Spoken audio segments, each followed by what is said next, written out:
أعوذ بالله من الشيطان الرجيم. சபிக்கப்பட்ட ஷைத்தானை விட்டு அல்லாஹ்விடம் நான் பாதுகாப்பு தேடுகின்றேன். ما أصاب من مصيبة في الأرض ولا في أنفسكم إلا في كتاب من قبل أن نبرأها إن ذلك على الله يسير.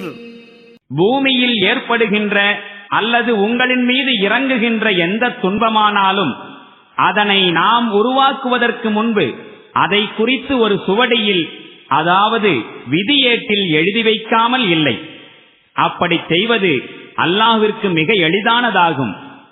لكي لا تأسوا على ما فاتكم ولا تفرحوا بما آتاكم والله لا يحب كل مختال فخور.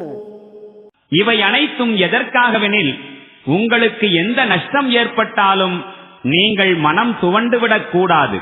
மேலும் அல்லாஹ் உங்களுக்கு வழங்கியிருப்பவற்றை கொண்டு நீங்கள் பூரித்து போய்விடக் கூடாது என்பதற்காகத்தான்.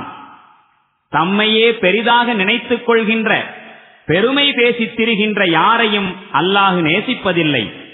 الذين يبخلون ويأمرون الناس بالبخل ومن يتول فإن الله هو الغني الحميد.